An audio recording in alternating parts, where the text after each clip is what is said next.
ভিতরে গেলে ভালো আসলো, ভিতরে ফ্যানের তলে গেলে ভালো আসলো, ফ্যানের তলে।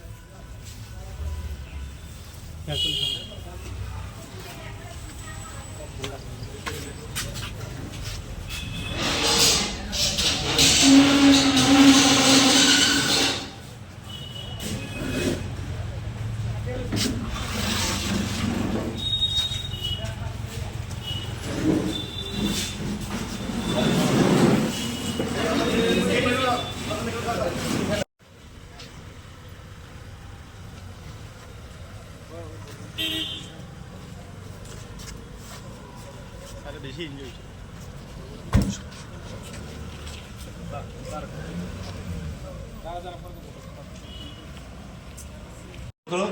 আজকে পদদলিত গণতন্ত্রকে পুনরুদ্ধার করতে হবে রাজ্যের সকল অংশে মানুষের সহযোগিতা চাইছে এবং এই ঘটনাগুলো সারা রাজ্যতে ভাববে শুধু তেপানিয়া ডুবকি ব্লকে একই অবস্থা, মাতাবাড়ি ব্লক একই অবস্থা, ঋষ্যমুখ ব্লক একই অবস্থা, আমাদের দুর্গাচৌমুহনী ধলাই একই অবস্থা, সালেমা একই অবস্থা। সব জায়গায় ফ্যাসিবাদী একদলীয় শাসন ব্যবস্থা, কেউ প্রতিনিধিত্ব করতে পারবে না। নির্বাচনের পর কাল থেকে বলতে শুরু করবে আমরা কি প্রার্থী দেব নাকি, প্রার্থী তো নেই বিরোধীদের হাতে। দেখেন 90% বিনা প্রতিদ্বন্দ্বিতায় জয়ী। এই তো বাধ্য করবে সংবাদপত্র নিউজ ব্যান্ডের, আপনাদের বাধ্য করবে নিউজ ছাপাতে। এই তো চলছে রাজ্য। উৎখাত করব, বেশি দিন নেই। রক্ত ঝরবে, মার খাবো, আরো রক্ত ঝরবে, মৃত্যুবরণ করব, কিন্তু এদের পতন সুনিশ্চিত করে ছাড়ব। জয় হিন্দ, বন্দে মাতরম, জাতীয় কংগ্রেস লড়বে। সিএম জানে না বা এই ঘটনা জানে না, উনি তো স্বরাষ্ট্র দপ্তরেরও মন্ত্রী।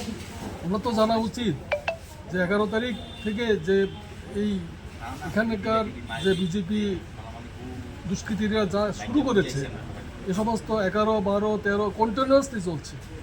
বাড়িঘরে ধমক দিচ্ছে, বিভিন্নভাবে হামলা করার চেষ্টা করছে। এটা তো গণতান্ত্রিক ব্যবস্থার লক্ষণ নয়। এটা প্রতিক্রিয়াশীল দলের যা করে তাই ওরা করার চেষ্টা করছে। কাজে এই ঘটনার নিন্দা করার কোনো ভাষা নেই। এটা রাজ্য নেতৃত্ব সহ এখানে নমিনেশন দেওয়ার জন্য গেছেন কংগ্রেস দলের এমএলএ, উনি হিসেবে কাজ করছেন, প্রাক্তন মন্ত্রী ছিলেন।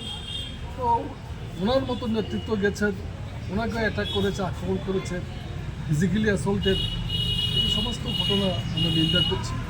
এই সমস্ত ঘটনার বিরুদ্ধে মানুষকে ঐক্যবদ্ধ করাই এই সময়ের মধ্যে প্রধান কাজ। এর সঙ্গে তো আমি 2-3 দিন ধরে তো আমি কথা বলছিলাম। আমি এসপিকেও দোষ দিই না, হিয়ার এন্ড রিমেন্স স্পেশাল, আমি বুঝি, উপলব্ধি করি। কিন্তু এতটা নতজন হয়ে যাবে ত্রিপুরার পুলিশ, কলারপাত্র রাষ্ট্রপতি কলারপাত্র পুলিশ, এতটা মেরুদণ্ড ভেঙে চুরমার হয়ে যাবে আমাদের রাজ্যের পুলিশের, এটা দুঃস্বপ্ন বলে আমরা ভাবিনি কখনো। পুলিশ আঘাতপ্রাপ্ত, মৃদু লাঠিচার্জ করে ডিসপার্স করার কোনো অর্ডার নেই।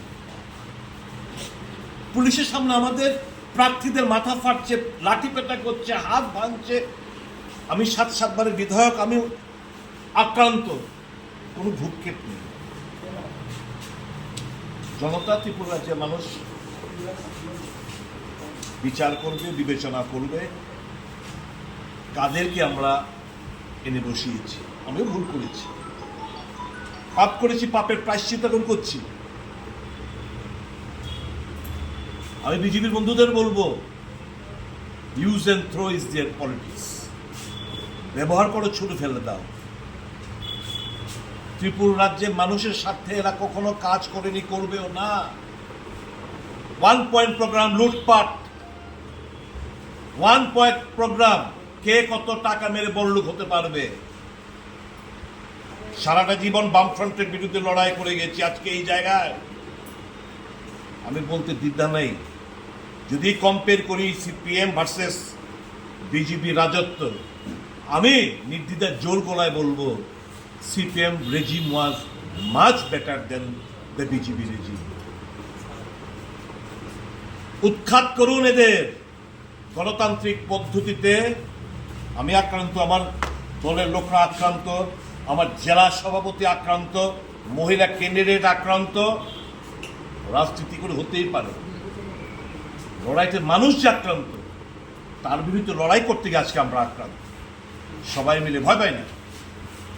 কেউ যদি ভেবে থাকে এই সমস্ত অশ্রাব্য গালাগাল করে, ইট পাটকেল ছুঁড়ে, মাথা ফাটিয়ে, হাত ভেঙে, আমাকে বারংবার ইনজোর করে আমরা পিছুপা হয়ে যাব, নেবার। লড়াই সমান তালে চলবে, চিহ্নিত করে রাখছি। সাংবাদিক বন্ধুদের ওখানে যেতে দেয়নি, কেউ রেকর্ড করতে পারে না, কেউ রেকর্ড করার মতো সাহস এদের নেই স্থানীয় সাংবাদিক বন্ধুদের। কোন রাজত্বে আমরা বসবাস করছি? পুলিশ নিষ্ক্রিয়। কোর্টে গেছি, হাইকোর্টে ঠিক অর্ডার পাইনি, কারণ এরও নত জানো মোদির জামানায়, পুলিশ নত জানো, জুডিশিয়ারি নত জানো, মিডিয়া নত জানো, তাহলে গণতন্ত্র চারটি এক্সিকিউটিভ নত জানো। চারটি স্তম্ভ গুড়িয়ে দেওয়া হয়েছে।